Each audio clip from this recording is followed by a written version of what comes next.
Hello, and welcome to my fourth video.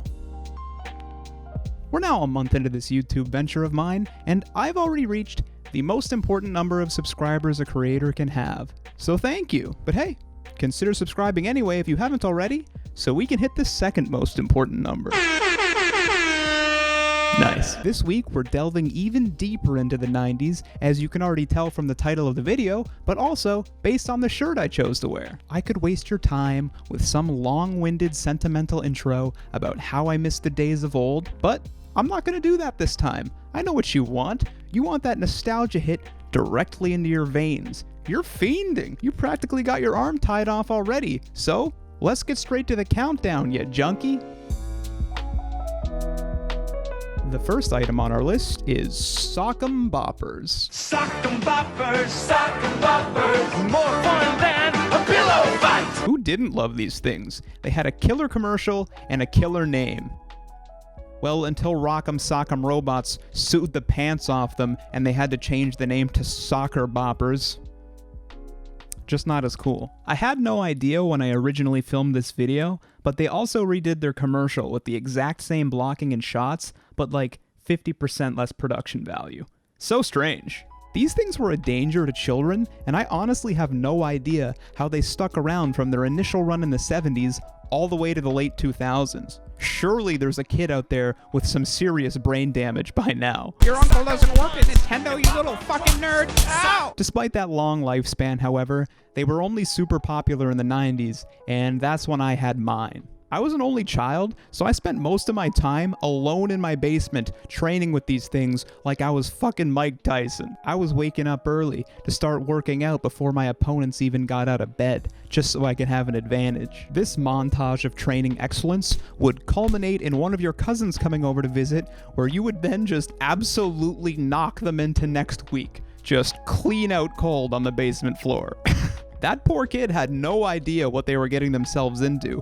They had no idea you were just sitting alone in your basement, wildly swinging your fists like you were getting ready to fight Ivan Drago. They were just trying to have fun, and then they got the shit beat out of them.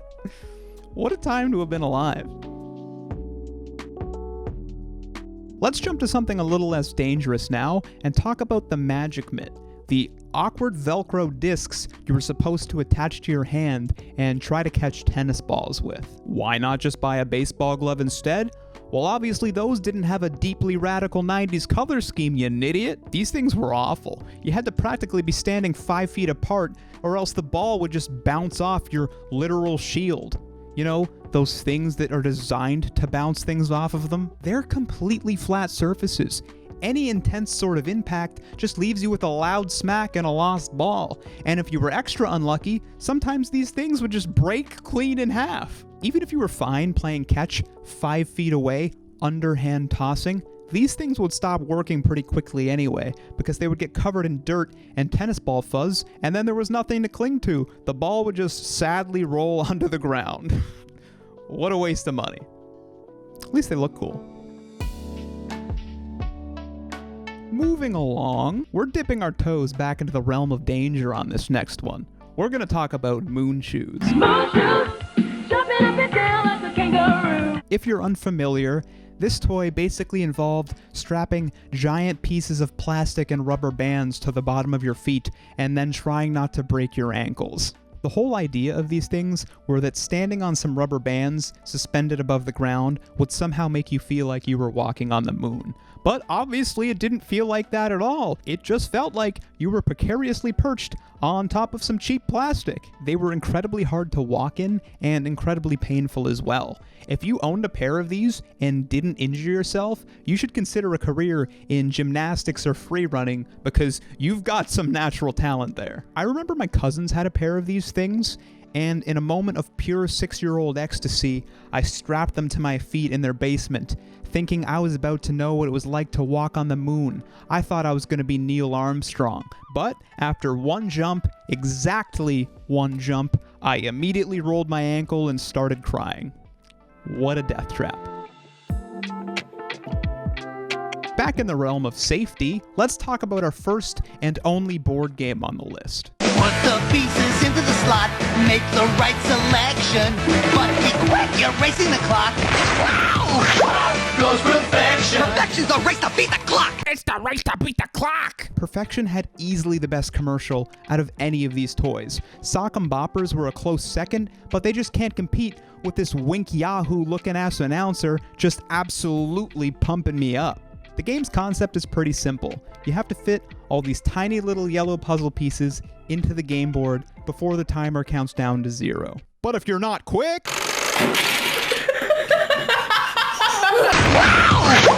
Goes perfection.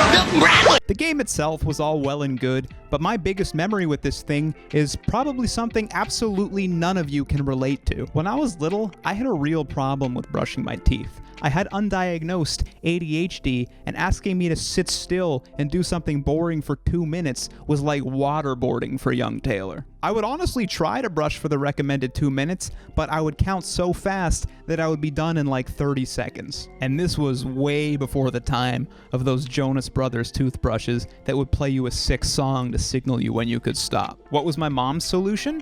Turn on the minute-long perfection clock, so when it pops, I would have to reset and switch from my top teeth to my bottom teeth. That lady was a genius. To continue our trend of alternating between safe and dangerous, let's dive into the rollerblading craze that, well, didn't last very long at all. I feel like you can pinpoint the start of that trend to sometime around when the Mighty Morphin Power Rangers movie came out. The opening scene had all the Rangers just gliding around town, jumping stairs, and looking generally cool.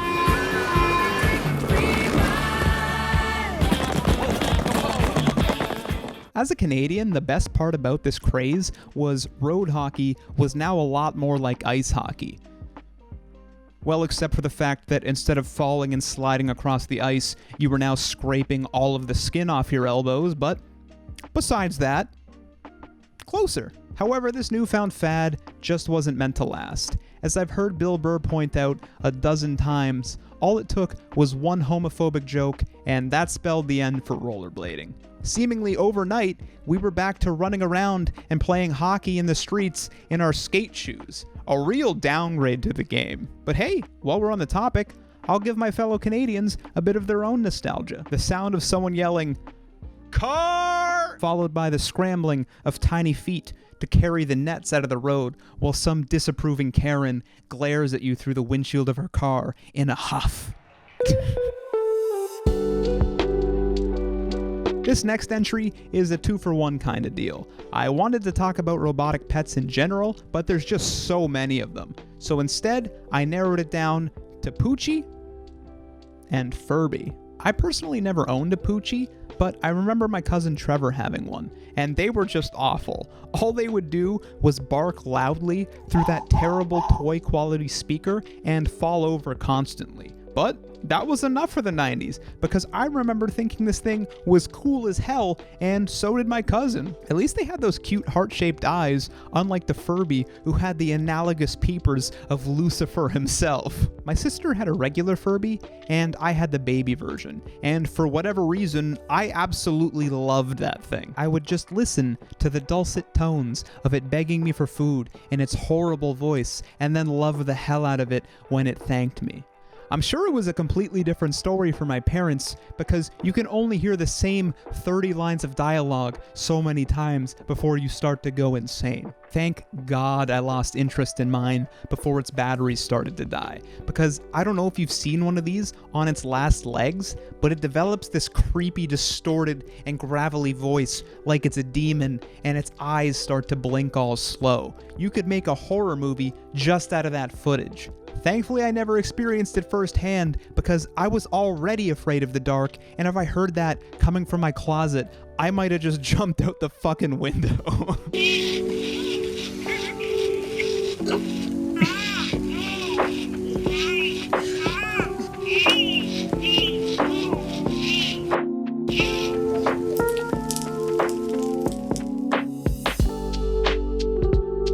Now last, but certainly not least, we have to talk about Super Soakers. More specifically, the Super Soaker 50, which almost every kid either owned or came into contact with at some point. I mean, look at this thing.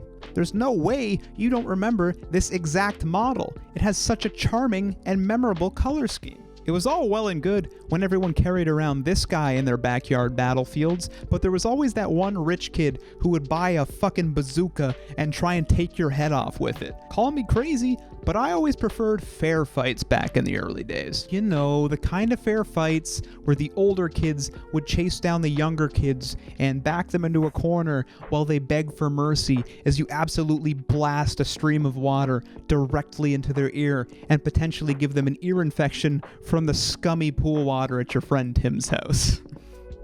Better times. And that's it. That's the end of the list. Why did I go with a top 7 and not a top 10? I don't know. 7's just a better number. And that leaves room to do another one of these videos in the future. So if I missed one of your favorite childhood toys, comment it below and I might include it next time. If you're new to the channel, why not subscribe? And I'll post another video for you next week. If you can't wait that long, watch this one in the meantime. Bye-bye.